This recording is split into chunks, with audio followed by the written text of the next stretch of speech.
உலகமெங்கும் உள்ள அனைத்து இறை மக்களுக்கும் வணக்கம். நீங்கள் புதுசாக எங்கள் வீடியோ பார்க்குறதா இருந்தால் கீழே இருக்கிற சப்ஸ்கிரைப் பட்டனை ப்ரெஸ் பண்ணிவிட்டு பக்கத்தில் இருக்கிற பெல் ஐக்கானையும் கிளிக் பண்ணிக்கோங்க. அப்போ தான் நாங்கள் புதுசாக போடுற வீடியோவோட அப்டேட் உங்களுக்கு கிடைக்கும். வாங்க இப்போ வீடியோக்குள்ளே போகலாம். பாஸ்கா காலம் 6ஆம் ஞாயிறு 5/5/2024. திருப்பலி முன்னுரை. இயேசுவின் அன்பு நம் உள்ளங்களை ஆட்கொள்ளட்டும். இறை இயேசுவில் இனியவர்களே, இன்று தாய் திரு அவையானது பாஸ்கா காலம் 6ஆம் ஞாயிறை சிறப்பித்து கொண்டிருக்கிறது. இன்றைய நாளின் வாசகங்கள் இயேசுவின் அன்பை நமக்கு வெளிப்படுத்துகிறது. என் தந்தை என் மீது அன்பு கொண்டுள்ளது போல நானும் உங்கள் மீது அன்பு கொண்டுள்ளேன் என்கிறார் இயேசு. நம் பாவ நிலையிலும் இயேசு நம்மை அன்பு செய்கிறார். அன்பில் நிலைத்து இருக்கவும் அழைக்கின்றார். அன்பில் நிலைத்து இருப்பது என்றால் என்ன? அவர் கட்டளைகளை கடைபிடித்து வாழ வேண்டும் என்பதே. இயேசு தம் சீடர்களை நண்பர்கள் என்று அழைத்தார். நண்பர்கள் என்ற உறவு உரிமை அதிகம் கொண்டது. பழைய ஏற்பாட்டில் ஆபிரகாம் கடவுளின் நண்பர் என்று அழைக்கப்பட்டார். ஏனெனில் அவர் கடவுளின் கட்டளைகளுக்கு கீழ்ப்படிந்து வாழ்ந்தார். நண்பர்களுக்காக உயிரை கொடுப்பதை விட மேலான அன்பு யாரிடமும் இல்லை என்று கூறிய இயேசு அதை செய்து காட்டினார். உண்மை அன்பின் இலக்கணம் இயேசு. அன்பை பிறருக்கு கொடுப்போம், உண்மை நண்பர்களாய் வாழ்வோம். முதல் வாசகம் திருத்தூதர் பணிகள் நூலிலிருந்து வாசகம். அதிகாரம் 10, இறை வார்த்தைகள் 25 முதல் 26, மேலும் 34 முதல் 35, மேலும் 44 முதல் 48 முடிய. முதல் வாசக முன்னுரை. இன்றைய முதல் வாசகமான திருத்தூதர் பணிகள் நூல் தரும் செய்தியாவது: கடவுளின் கட்டளைப்படி பிற இனத்தவராகிய நூற்றுவர் தலைவர் கொர்னேலியு வீட்டிற்கு தூய பேதுரு வந்து, எல்லா இனத்தவரிலும் கடவுளுக்கு அஞ்சி நடப்பவரே கடவுளுக்கு ஏற்புடையவர் என்று தொடர்ந்து பேசிக் கொண்டிருந்தார். கடவுளில் நம்பிக்கை கொண்டு அவர் சொற்களை கேட்டுக்கொண்டிருந்த அனைவர் மீதும் தூய ஆவி இறங்கி வந்தார். இதை கண்டு அனைத்து மக்களும் மலைத்து போயினர். ஏனெனில் அனைவரும் பரவச பேச்சு பேசினர். எனவே தூய பேதுரு பிற இனத்து மக்களும் கடவுளின் பிள்ளைகளாகும்படி தண்ணீரால் திருமுழுக்கு கொடுக்க முன் வந்தார். அனைத்து மக்களையும் கடவுள் அன்பு செய்கிறார் என்று கூறும் வாசகத்தை கேட்போம்.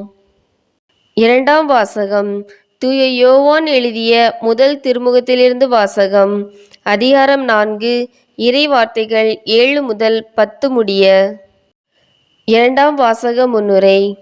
கடவுள் அன்பாய் இருக்கிறார். அவரிடம் இருந்தே நாம் அன்பை பெற்றுக்கொண்டோம். எனவே ஒருவர் மற்றவரிடம் அன்பு செலுத்துங்கள் என்கிறார் ஆண்டவர். கடவுள் தம் ஒரே மகனையே இவ்வுலகிற்கு அனுப்பி நம்மை பாவங்களிலிருந்து மீட்டு தம் அன்பை வெளிப்படுத்தினார். ஒருவருக்கொருவர் அன்பு கொள்வோம், கடவுளின் பிள்ளைகளாய் வாழ்வோம் என்று கூறும் வாசகத்தை கேட்போம். விசுவாசிகள் மன்றாட்டு. நீங்கள் என் நண்பர்கள் என்று சீடர்களிடம் மொழிந்த அன்பு இறைவா, அருள்பணி செய்யும் எங்கள் திருத்தந்தை, ஆயர்கள், அருள்பணியாளர்கள், அருட்சகோதரிகள், துறவிகள் அனைவரும் இவ்வுலகின் துன்பங்கள் மத்தியிலும் சோர்வுறாது இறை பிரசன்னத்தை மக்களுக்கு உணர்த்தும் நல் சான்றாளர்களாய் வாழ வேண்டுமென்றும், உடல் உள்ள ஆன்ம நலம் தந்து காத்திட வேண்டுமென்றும், தொடர்ந்து இறையாட்சி பணி மண்ணில் மலர இறையடியாளர்கள் உருவாக வேண்டுமென்றும் உம்மை மன்றாடுகிறோம்.